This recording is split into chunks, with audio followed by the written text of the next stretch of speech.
ಎಲ್ಲರಿಗೂ ನನ್ನ ನಮಸ್ಕಾರ. ನನ್ನ ಹೆಸರು ಶಿಲ್ಪಾ ಗೋಪಾಲ್ಗೌಡ.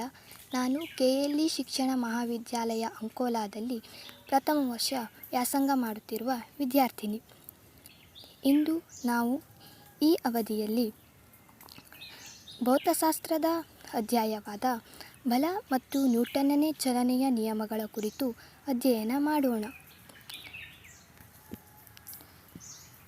ಮೊದಲನೇದಾಗಿ ಅದರ ಪೀಠಿಕೆಯನ್ನು ತಿಳಿದುಕೊಳ್ಳೋಣ. ಮೊದಲನೇದಾಗಿ ಚಲನೆ ಎಂದರೇನು? ಚಲನೆ ಎಂದರೆ ಒಂದು ವಸ್ತುವಿನ ಸ್ಥಾನಪಲ್ಲಟವನ್ನು ಚಲನೆ ಎನ್ನುವರು. ಹಾಗಾದರೆ ವೇಗ ಎಂದರೇನು? ವೇಗ ಎಂದರೆ ಒಂದು ವಸ್ತುವಿನ ಗೊತ್ತಾದ ಚೌಕಟ್ಟಿನೊಳಗಾದ ಸ್ಥಾನಪಲ್ಲಟದ ದರವಾಗಿದೆ. ಇದನ್ನು ವೇಗ ಎನ್ನುವರು.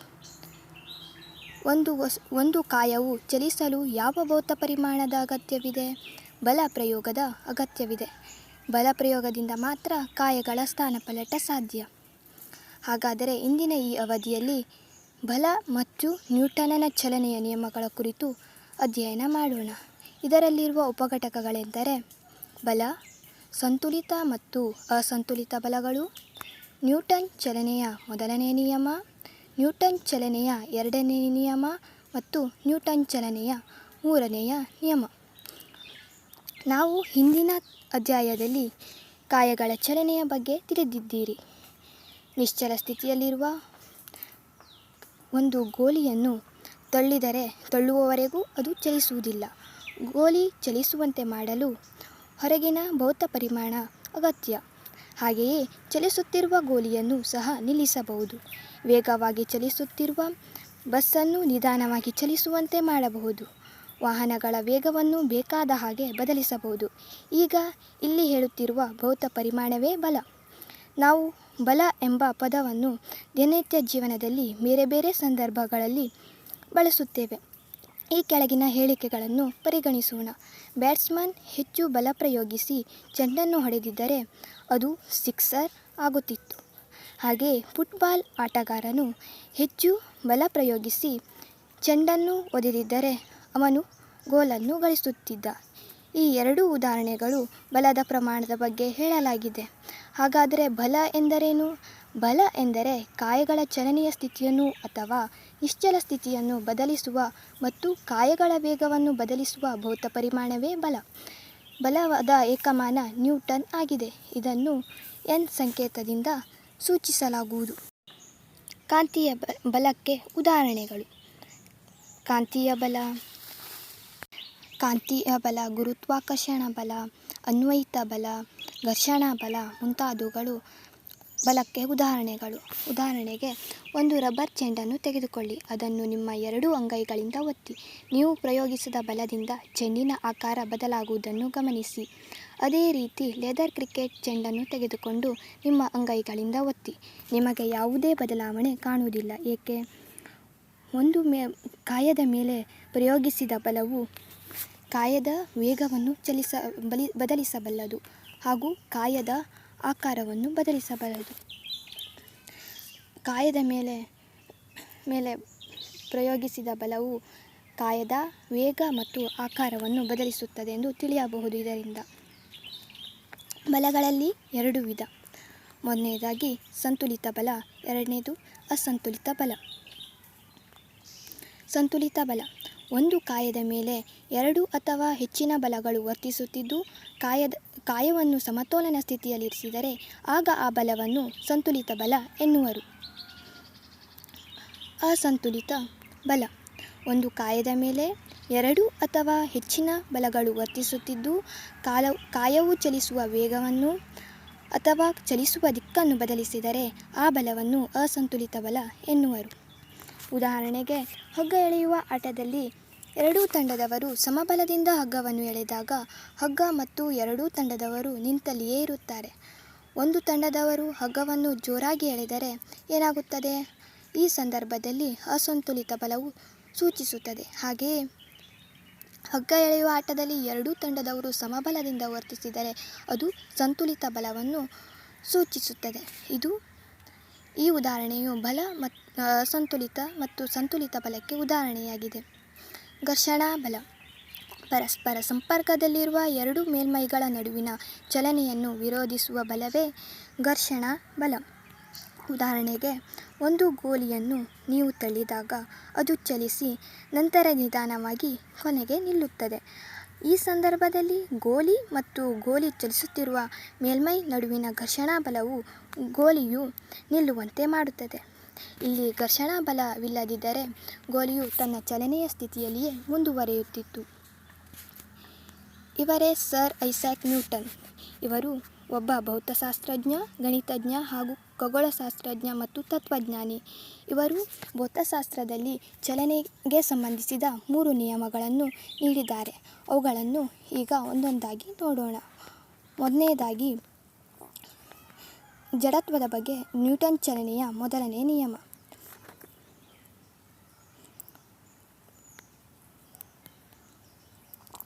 ಅದಕ್ಕಿಂತ ಮೊದಲು ಜಡತ್ವದ ಬಗ್ಗೆ ತಿಳಿದುಕೊಳ್ಳೋಣ.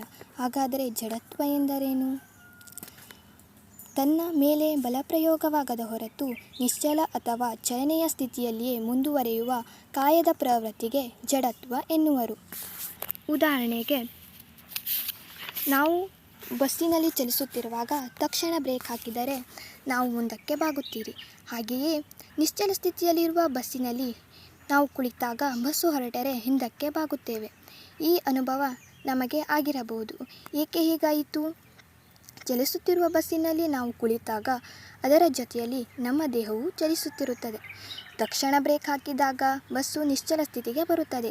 ಹಾಗೆಯೇ ಬಸ್ಸಿನ ಜೊತೆ ಸಂಪರ್ಕದಲ್ಲಿರುವ ನಮ್ಮ ದೇಹದ ಭಾಗವು ನಿಶ್ಚಲ ಸ್ಥಿತಿಗೆ ಬರುತ್ತದೆ.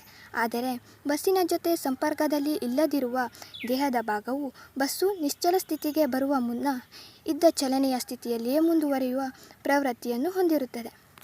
ಆದ್ದರಿಂದ ನಾವು ಮುಂದಕ್ಕೆ ಬಾಗುತ್ತೇವೆ. ಹಾಗೆಯೇ ನಿಶ್ಚಲ ಸ್ಥಿತಿಯಲ್ಲಿರುವ ಬಸ್ಸು ಚಲಿಸಿದಾಗ ಬಸ್ಸಿನ ಜೊತೆ ಸಂಪರ್ಕದಲ್ಲಿ ಇಲ್ಲದ ದೇಹದ ಭಾಗವು ನಿಶ್ಚಲ ಸ್ಥಿತಿಯಲ್ಲಿಯೇ ಇರುವ ಪ್ರವೃತ್ತಿಯನ್ನು ಹೊಂದಿರುತ್ತದೆ. ಆದ್ದರಿಂದ ನಾವು ಹಿಂದಕ್ಕೆ ಬಾಗುತ್ತೇವೆ.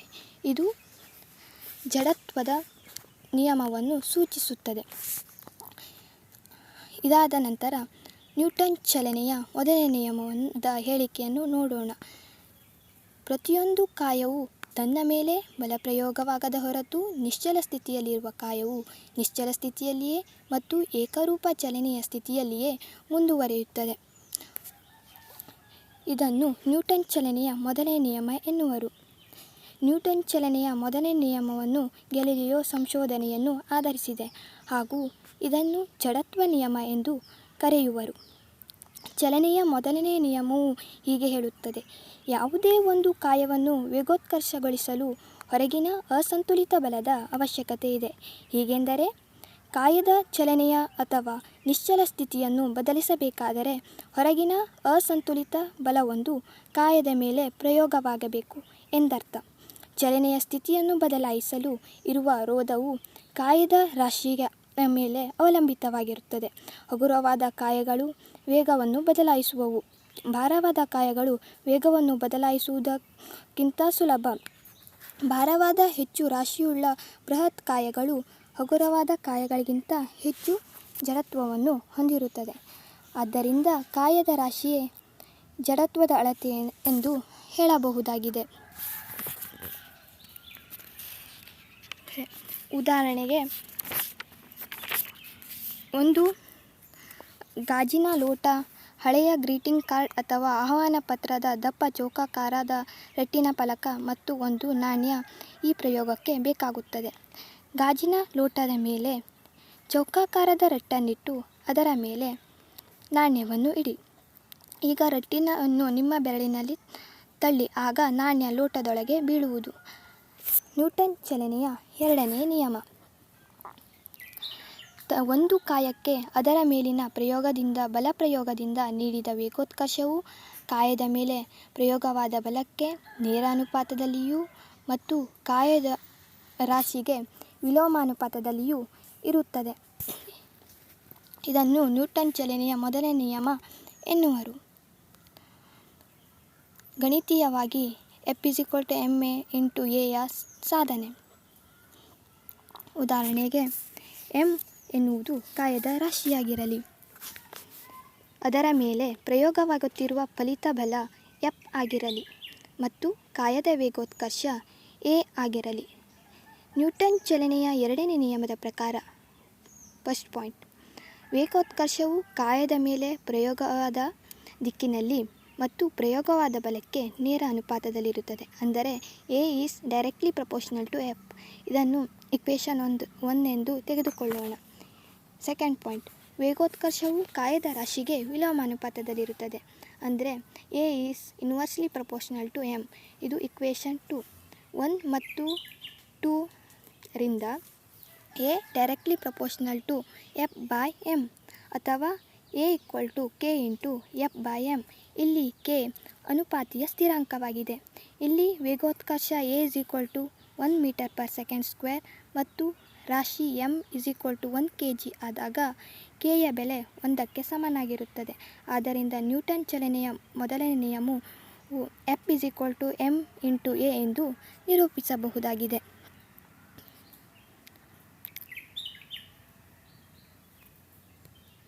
ಇದಕ್ಕೆ ಸಂಬಂಧಿಸಿದ ಒಂದು ಸಮಸ್ಯೆಯನ್ನು ನೋಡೋಣ. 4 kg ರಾಶಿಯ ಕಾಯದ ವೇಗೋತ್ಕರ್ಷವನ್ನು 1 ಸೆಕೆಂಡ್ನಲ್ಲಿ 2 ಮೀಟರ್ ಪರ್ ಸೆಕೆಂಡ್ ಸ್ಕ್ವೇರ್ನಿಂದ 4 ಮೀಟರ್ ಪರ್ ಸೆಕೆಂಡ್ ಸ್ಕ್ವೇರ್ಗೆ ಬದಲಾಯಿಸಲು ಬೇಕಾದ ಬಲವನ್ನು ಕಂಡುಹಿಡಿಯಿರಿ. ಪರಿಹಾರ: a equal to v into u ಭಾಗಿಸು ಟಿ. ಇಲ್ಲಿ v equal to 4, u equal to 2. ಆದ್ದರಿಂದ a equal to 2 metre per second square. M ಕಾಯದ ರಾಶಿ ಇಸ್ ಈಕ್ವಲ್ ಟು 4 kg. ವೇಗೋತ್ಕರ್ಷ a is equal to 2 metre per second. Newton ಚಲನೆಯ ಎರಡನೇ ನಿಯಮದ ಪ್ರಕಾರ F is equal to m into a. ಇಲ್ಲಿ m 4 kg and a is equal to 2 kg. ಆದ್ದರಿಂದ ಬಲ ಇಸ್ ಈಕ್ವಲ್ ಟು 8 ನ್ಯೂಟನ್ ಆಗಿದೆ. ಸಂವೇಗ: ಒಂದು ಕಾಯದ ಸಂವೇಗವು ಅದರ ರಾಶಿ ಹಾಗೂ ವೇಗಕ್ಕೆ ನೇರ ಅನುಪಾತದಲ್ಲಿದೆ. ಇದನ್ನು ಗಣಿತೀಯವಾಗಿ p is equal to m into v ಎಂದು ಸೂಚಿಸಬಹುದು. ಇದರಲ್ಲಿ ಎಮ್ ಕಾಯದ ರಾಶಿ ಮತ್ತು ವಿ ವೇಗವಾಗಿದೆ. ಸಂವೇಗದ ಅಂತಾರಾಷ್ಟ್ರೀಯ ಮಾನ kg/m/s ಆಗಿದೆ. ಹಾಗಾದರೆ ನ್ಯೂಟನ್ ಚಲನೆಯ ಮೂರನೇ ನಿಯಮವನ್ನು ಈಗ ನೋಡೋಣ. ಯಾವಾಗಲೂ ಪ್ರತಿಯೊಂದು ಕ್ರಿಯೆಗೂ ಸಮವಾದ ಮತ್ತು ವಿರೋಧವಾದ ಪ್ರತಿಕ್ರಿಯೆ ಯಾವಾಗಲೂ ಇದ್ದೇ ಇರುತ್ತದೆ. ಇದು ನ್ಯೂಟನ್ ಚಲನೆಯ ಮೂರನೇ ನಿಯಮವಾಗಿದೆ. ಉದಾಹರಣೆಗೆ, ಒಂದು ಬಲೂನನ್ನು ತೆಗೆದುಕೊಂಡು ಅದಕ್ಕೆ ಗಾಳಿಯನ್ನು ತುಂಬಿ, ಅದಕ್ಕೆ ಹಳೆ ಬಾಲ್ ಪಾಯಿಂಟ್ ಪೆನ್ನಿನ ಖಾಲಿ ಕೊಳವೆಯನ್ನು ಅದಕ್ಕೆ ಕಟ್ಟಿ, ಈಗ ಗಾಳಿಯನ್ನು ಹೊರಬಿಡಿ. ಗಾಳಿ ಕೆಳಭಾಗಕ್ಕೆ ಚಲಿಸಿದರೆ ಬಲೂನು ಮೇಲ್ಭಾಗಕ್ಕೆ ಚಲಿಸುತ್ತದೆ. ಈ ಪ್ರಯೋಗವನ್ನು ಬೇರೆ ಬೇರೆ ಗಾತ್ರದ ಬಲೂನುಗಳೊಂದಿಗೆ ಪುನರಾವರ್ತಿಸಿ. ಬಲೂನಿನ ರಾಶಿ ಹೆಚ್ಚಾದಂತೆ ಅದು ಚಲಿಸುವ ವೇಗವು ಕಡಿಮೆಯಾಗುತ್ತದೆ. ಇನ್ನೊಂದು ಉದಾಹರಣೆ ಎಂದರೆ, ಈಜುಗಾರನು ಈಜುವಾಗ ತನ್ನ ಕೈಗಳನ್ನು ಹಿಂದಕ್ಕೆ ಚಲಿಸುವ ಮೂಲಕ ತನ್ನ ದೇಹದ ಭಾಗವನ್ನು ಮುಂದಕ್ಕೆ ಚಲಿಸುತ್ತಾನೆ. ಇದು ಮೂರನೇ ನಿಯಮಕ್ಕೆ ಉದಾಹರಣೆಯಾಗಿದೆ. ಹಾಗೆಯೇ ದೋಣಿಯಲ್ಲಿ ಪ್ರಯಾಣಿಕರು ದಡವನ್ನು ದಾಟುವಾಗ ಪ್ರಯಾಣಿಕನ ಚಲನೆಗೆ ವಿರುದ್ಧವಾಗಿ ದೋಣಿಯು ಚಲಿಸುತ್ತದೆ. ಇದು ಕೂಡ ನ್ಯೂಟನ್ ಚಲನೆಯ ಮೂರನೇ ನಿಯಮಕ್ಕೆ ಉದಾಹರಣೆಯಾಗಿದೆ. ಹಾಗಾದರೆ ಇದಕ್ಕೆ ಸಂಬಂಧಿಸಿದ ಒಂದು ಸಮಸ್ಯೆಯನ್ನು ನೋಡೋಣ. 2 kg ರಾಶಿಯುಳ್ಳ ಒಂದು ಬಂದೂಕಿನಿಂದ 25 ಗ್ರಾಂ ರಾಶಿಯ ಒಂದು ಗುಂಡನ್ನು ಹಾರಿಸಲಾಗಿದೆ. ಈ ವ್ಯವಸ್ಥೆಯಲ್ಲಿ ಬೇರೆ ಯಾವುದೇ ಬಲಗಳು ಪ್ರಯೋಗವಾಗುತ್ತಿಲ್ಲ ಎಂದು ಭಾವಿಸಿ. ಗುಂಡು 2 ಮೀಟರ್ ಪರ್ ಸೆಕೆಂಡ್ ವೇಗದಲ್ಲಿ ಚಲಿಸಿದರೆ ಬಂದೂಕು ಎಷ್ಟು ವೇಗದಲ್ಲಿ ಹಿಂದಕ್ಕೆ ಬರುತ್ತದೆ? ಪರಿಹಾರ: ಗುಂಡಿನ ರಾಶಿ m is equal to 25 gram ಬರಾಬರ್ 25/1000 kg. ಗುಂಡಿನ ವೇಗ v is equal to 2 metre per second. ಬಂದೂಕಿನ ರಾಶಿ M is equal to 2 kg. ಬಂದೂಕಿನ ಸಂವೇಗವು ಗುಂಡಿನ ಸಂವೇಗ ಮತ್ತು ಸಂವೇಗಕ್ಕೆ ಸಮನಾಗಿರುತ್ತದೆ. ಆದ್ದರಿಂದ M into v is equal to m into v. ಇಲ್ಲಿ m2 into V is equal to 25/1000 into 2. ಆದ್ದರಿಂದ v is equal to 25/1000 is equal to 0.025 metre per second. ಆದ್ದರಿಂದ ಬಂದೂಕು ಹಿಂದಕ್ಕೆ ಚಲಿಸಿದ ವೇಗವು 0.025 ಮೀಟರ್ ಪರ್ ಸೆಕೆಂಡ್ ಆಗಿದೆ. Thank you.